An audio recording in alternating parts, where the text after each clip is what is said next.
खंड है। ठीक है, तो आज है समास। समास, और मैं ये भी कह चुका हूँ कि कंपेयर करिए मेरी वीडियो से और पेड क्लासेस से। ठीक है, तो आप कंपेयर कर सकते हैं। बस अगर आप एंड तक रुके रहेंगे चैनल पर तो आपको बहुत कुछ मिलने वाला है। ठीक है, तो अब हम चलते हैं बिना टाइम स्किप किए हुए। समास। समास का अर्थ क्या होता है? मैं कहूँ कि समास बेसिकली होता है संक्षेप में लिखना, संक्षेप में। ठीक है, क्या होता है? संक्षेप में। संक्षेप में मतलब कि संक्षेपीकरण। अब मैं कह दूं कुछ किताबों में लिखा होता है संक्षेपीकरण, तो वो भी बात सही है। समास दो या दो से, मतलब कि दो या दो शब्दों को मिला करके, मैं कहूँ कि दो या दो से शब्दों को मिलाकर एक सार्थक शब्द बने। क्या बने? एक सार्थक शब्द बने, नया शब्द जिसको कहते हैं नया शब्द। ठीक है, नया। और यह सबसे मतलब कि छोटा, मतलब कि एक काट पीट कर कोई एक, मतलब बहुत बड़ी बात को, मैं कहूँ बहुत बड़ी बात को, बड़ी बात को छोटे में दर्शा देना, बिल्कुल छोटे तरीके से दर्शा देना, वो समास है। समास में दो पद होते हैं। मैं कलर चेंज कर लूँ पहले। समास में बेसिकली हमारे होते हैं दो पद। ठीक है, समास में कितने पद होते हैं? दो पद होते हैं।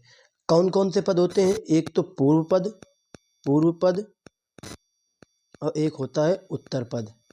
उत्तर पद, ठीक है।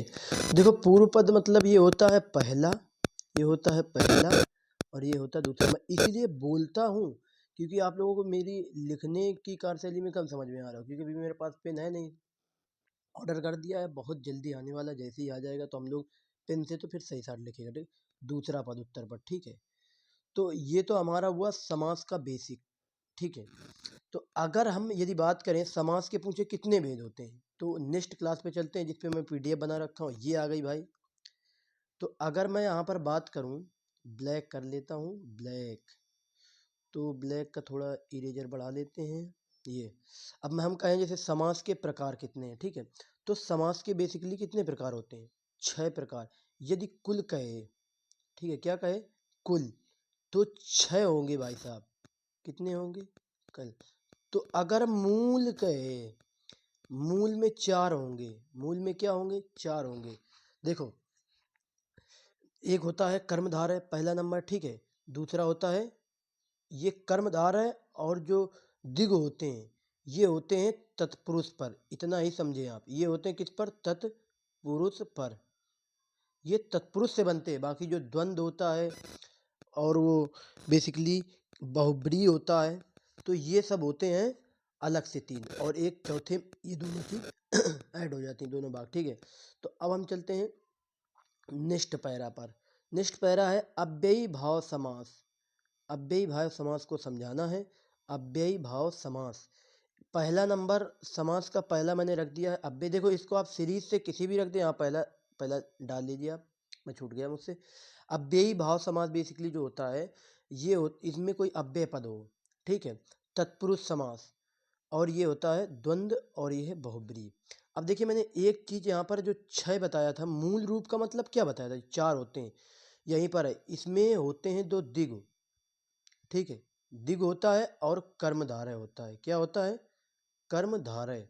ये दोनों बेसिकली तत्पुरुष पर होते हैं प्यारे दोस्तों। ठीक है, तो हमारे 4 और 2 6। मैंने फिर भी अगली सीरीज पर मतलब 2 रख दिया है इनको उठा करके। ठीक है, पहला है, पहला क्या है हमारा? पहला हो जाएगा, ये है द्विगु समास। ठीक है, ये है कर्मधारय समास। इसको जोड़ लेना, थोड़ा मैं टाइप करने पर दिक्कत हो गया। तो कर्मधारय समास, देखो द्विगु में पहला जो पद होता है वो संख्यावाची होता है। क्या होता है? संख्या होता है। फिर भी मैं डिफिनीशन लेके आया हूँ, आप चिंता ना करिए, मैं थोड़ा समझाता जा रहा हूँ। कर्मधारय विशेषण विशेष हो। क्या हो? विशेषण विशेष हो, या दोनों विशेषण हो। ठीक है, अब इस तरीके से हम अपना पहले पिन को छोटा कर लेते हैं। अब जैसे ये अव्ययी भाव समास, अव्ययी भाव समास को पढ़ते हैं जिसका पहला पद क्या हो? प्रधान होता है। ध्यान रखना, इसका पहला पद प्रधान होता है। ये नोट्स बनाने का तरीका है।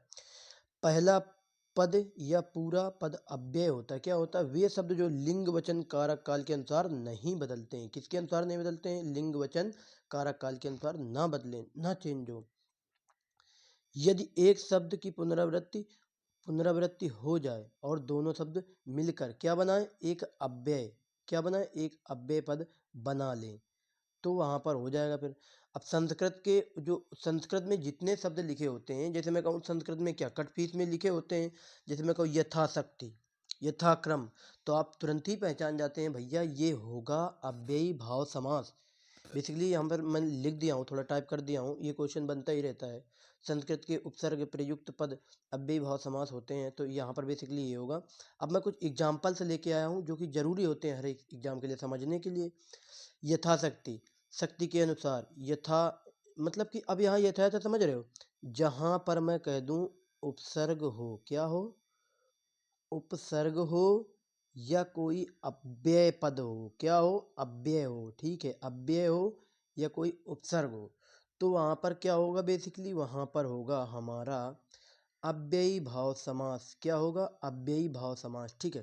जैसे मैं कहूँ यथाशक्ति में आप लोग समझ चुके होंगे, यथा में यथा या उपसर्ग, यथा, यथा, यथा, यथा, यथेष्ट, प्रति में प्रति उपसर्ग है, तो आपको समझना ही नहीं है, बिल्कुल कंप्लीटली नहीं समझना, आपको बस ट्रिक ही ध्यान रखना है, जहाँ पर उपसर्ग हो वहाँ पर अव्ययी भाव समास होगा ही होगा, 100 में 100, 100% है भाई साहब ये बात।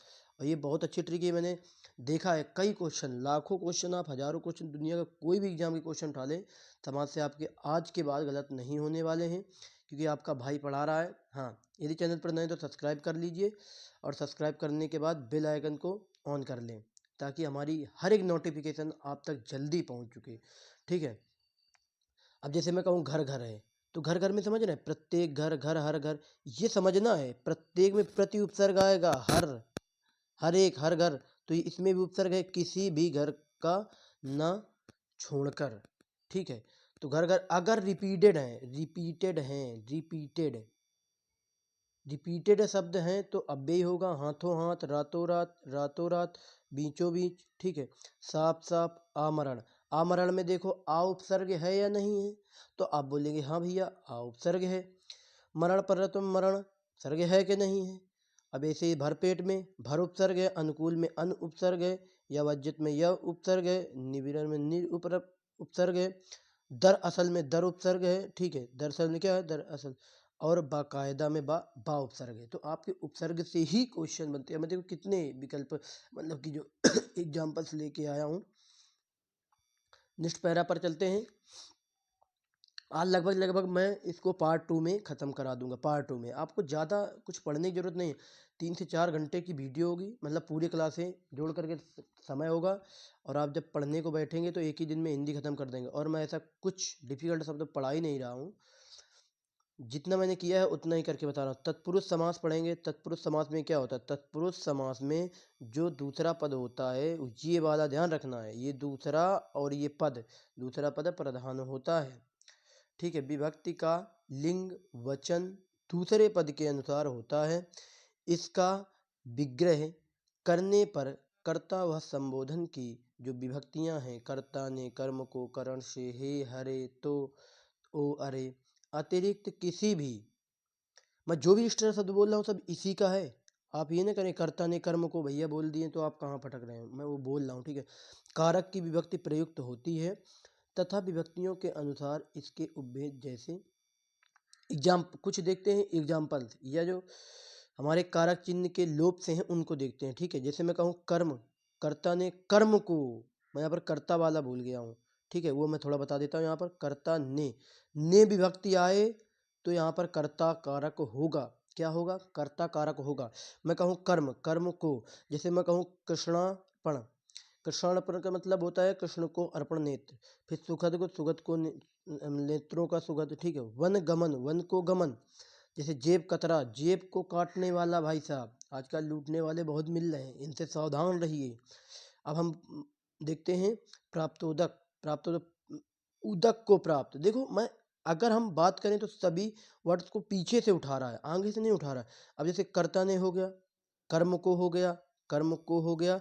अब हम कहें यहाँ पर करण, करण तत्पुरुष से के द्वारा, तो जैसे कि बेसिकली हम कहें ईश्वर प्रदत्त, ईश्वर के प्रदत्त, हस्तलिखित, हाथ से लिखित, से विभक्ति आ जाए, के द्वारा विभक्ति आ जाए, तो ये करण तत्पुरुष होगा। हाँ भाई साहब, मैं ये जो आपकी PDF है ये, टेलीग्राम चैनल पर जाइए और वहाँ से उठा लीजिए, आपको टेलीग्राम चैनल पर मेरा ये पूरा PDF मिल जाएगा।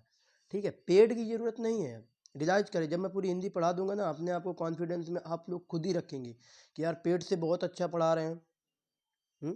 इतना आसानी पर बस आप, बच्चा देखो पढ़ने वाला होना चाहिए, बेवकूफ़ियत वाला। क्योंकि मैंने देखा है कभी कभी कमेंट लड़के करते हैं कमेंट पर कि सर एक ही वीडियो पर सर एक, अरे भाई साहब पढ़ने वाले हो आप तो आप पढ़िए, अच्छी तरह से पढ़िए। अगर हाँ कोई अगर दिक्कत हो रहा है पढ़ने के अर्थात तो आप बताइए, आपका भाई है।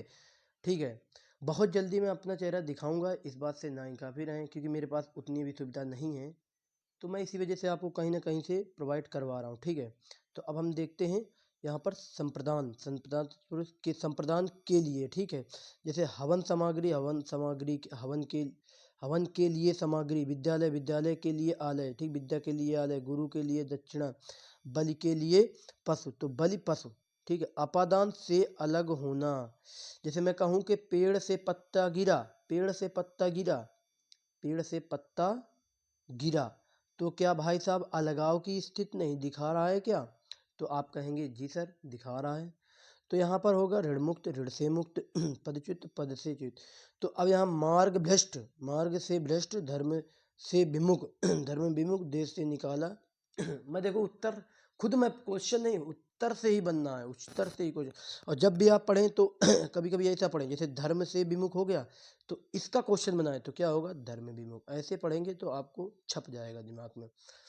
संबंध तत्पुरुष का के की, नाने नी, रारेरी, इनमें कुछ शब्द मैंने छोड़ दिया है, वो भी होंगे, मैं यहाँ पर टाइप किए दे रहा हूँ।